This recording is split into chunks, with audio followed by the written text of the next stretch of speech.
The cabin sat at the edge of the frozen lake, its timber walls groaning against the wind. The kind of wind that seemed too intelligent, as if it listened before it moved. I had arrived just before dusk, the last slant of sun painting the snow in bruised purple. Inside, the space smelled of aged pine, dust, and something faintly metallic that I couldn't place.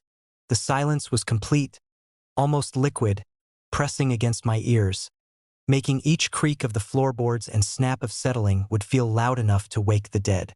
I had come for the solitude, for a few days away from the city. But from the first moments, the cabin seemed to respond to me.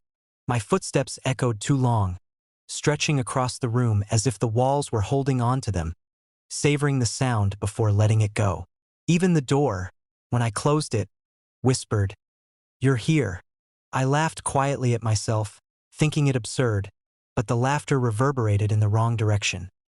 Slightly delayed, slightly out of sync, and for a brief moment I could have sworn it answered back. It was then I heard her voice. Or maybe it was the echo. I was in the kitchen, washing a chipped enamel cup, when a sound preceded the words. A soft, hollow imitation of speech, muffled yet distinct, formed from somewhere in the cabin's walls. "Are you there?" It trembled through the air before she actually spoke. Seconds after, her lips finally moving, "Are you there?" I froze, the cup clattering into the sink. The sound had come first, a prediction of what she was about to say, as though the room anticipated her. The echo lingered slightly behind her voice, or perhaps ahead. Time had warped. My skin prickled, a low, constant thrum of unease filling my veins. She appeared in the doorway, her coat dusted with snow. Light caught her hair at the edges, making it gleam like frost. I wanted to ask her name, to break the silence, but when I opened my mouth, another echo beat me to it, the syllables vibrating in the air before I even thought them. "Who are you?" Her lips moved after. The uncanny rhythm made my stomach tighten. It was no ordinary echo. It was a premonition of speech, a mimicry of intent. I swallowed hard, taking a step back, and the room seemed to lean closer, walls tightening as if it were waiting to hear what I'd do next. The first night, I stayed awake in the living room, a blanket draped over my knees, listening. Every whisper of wind outside the frozen windows was mirrored inside, a distorted cousin of reality. When she moved across the room, the wooden floorboards groaned before she set her feet down. When she spoke, the echoes came first, each one slightly warped, a hair's breadth out of sync. I tried speaking normally, just to test it, but my own words trembled, bending backward through space. I said hello, and it came before me. A ghost of a word, stretched, slowed, and strangely sorrowful. By morning, I hadn't slept, but I had learned patterns. The cabin knew her. It responded to her. It didn't just echo. It preempted, simulated, rehearsed. When she laughed, the air hummed, vibrating slightly before the sound reached her lips. When she frowned, the walls whispered, "Why?" long before the question left her mouth. I tried to leave, but each door, each corridor, seemed to lengthen. Distances felt wrong. The hallway stretched like a breath held too long. Even when I looked at her, standing idle in the corner, the light behind her bent, casting shadows that didn't match her form. Her voice, too, no longer synchronized. Sometimes it came before she breathed, sometimes after. I began to speak less. I tried to remain silent, just listening, noting the subtle cues.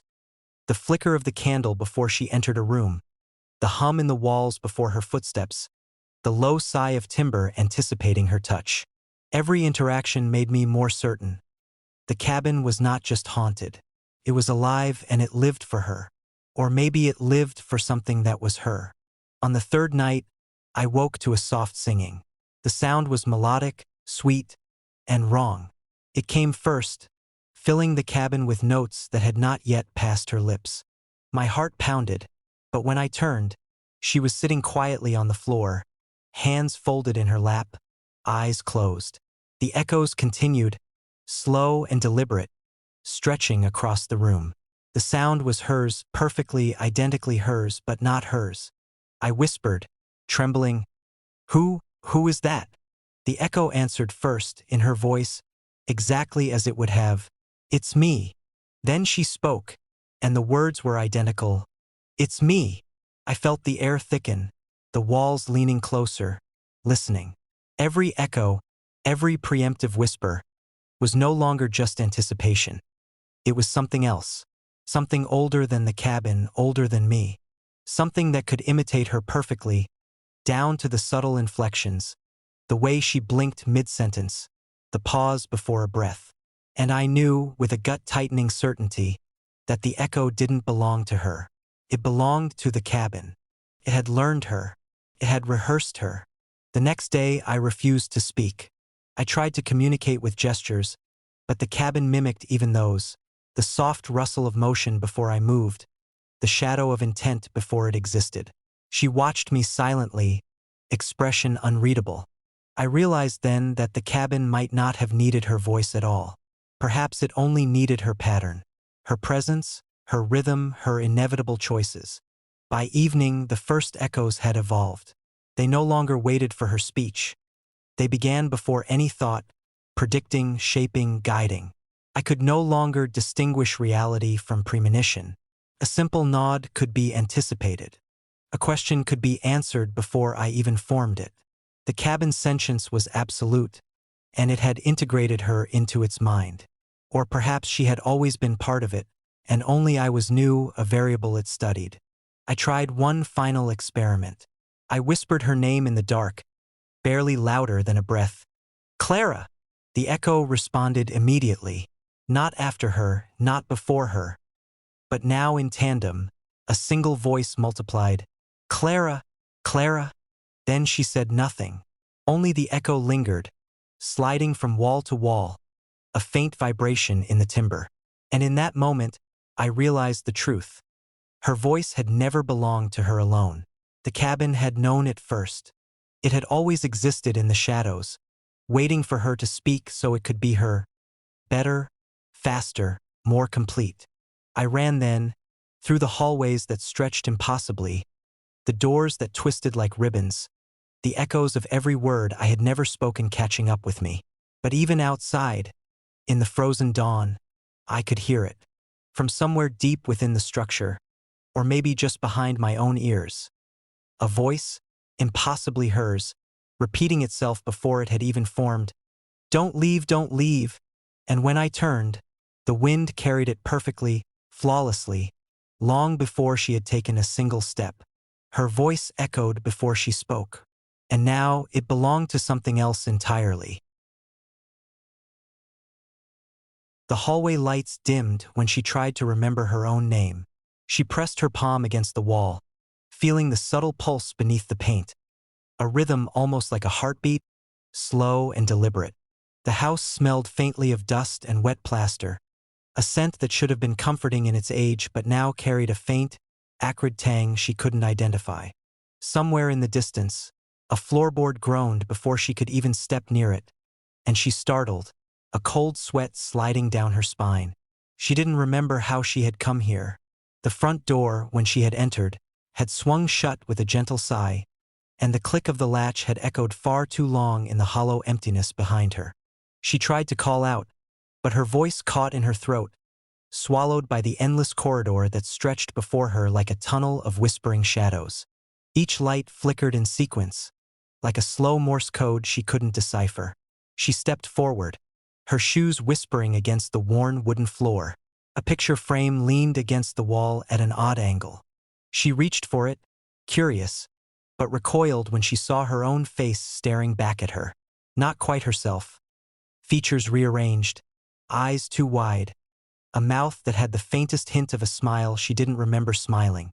She yanked it away, and the frame fell, shattering with a muted clatter.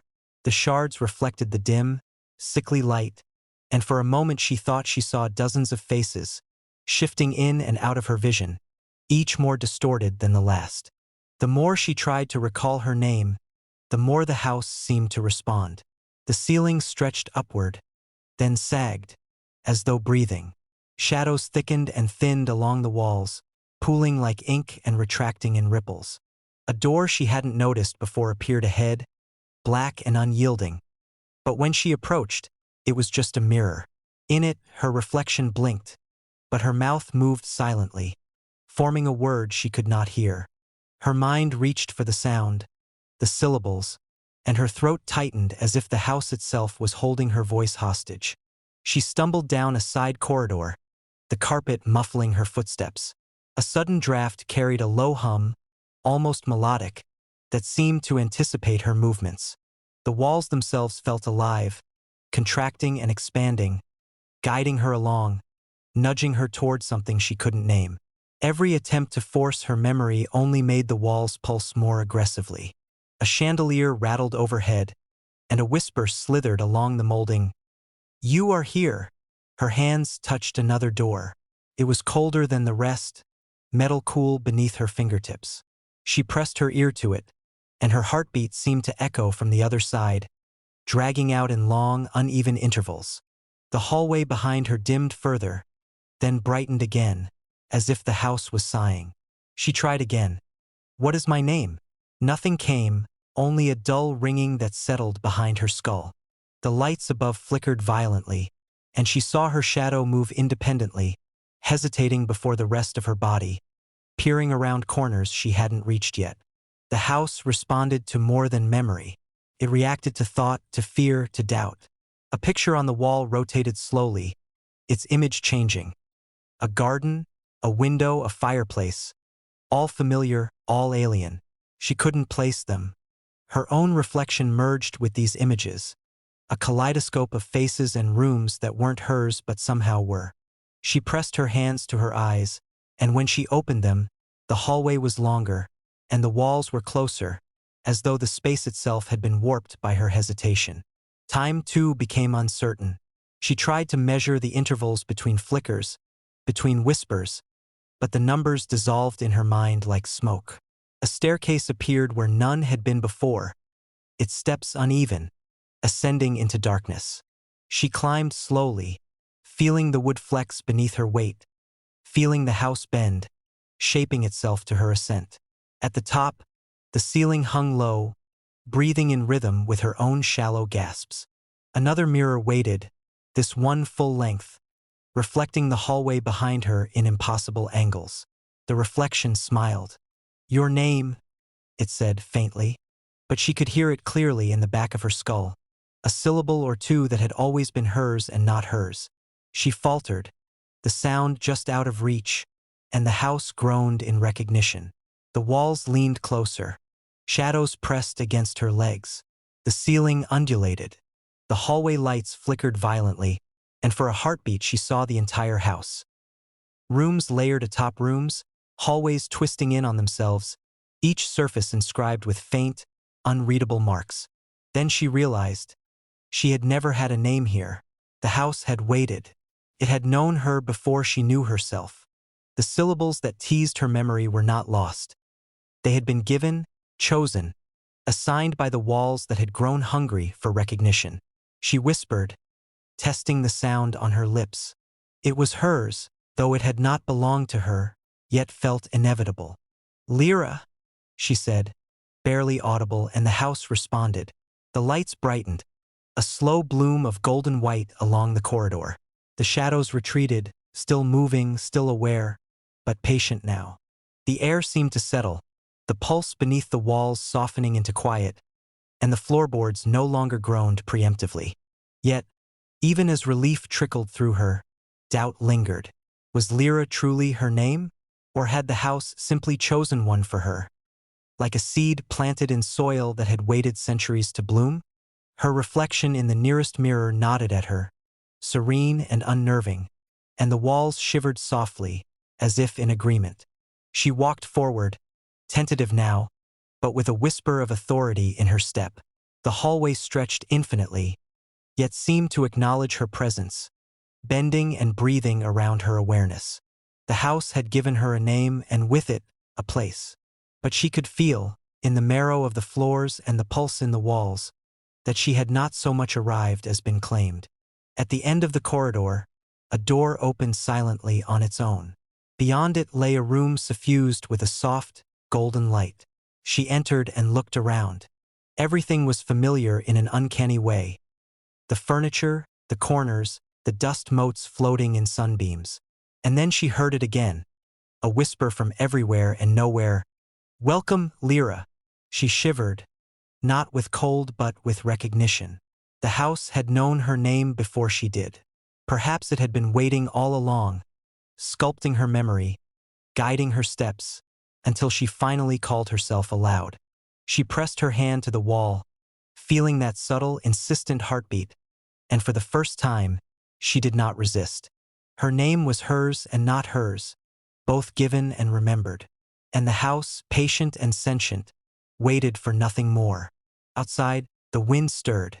Inside, the lights hummed in perfect, unnatural rhythm.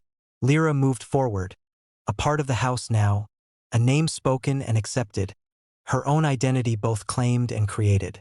And somewhere behind the thin veil of shadow, the walls smiled.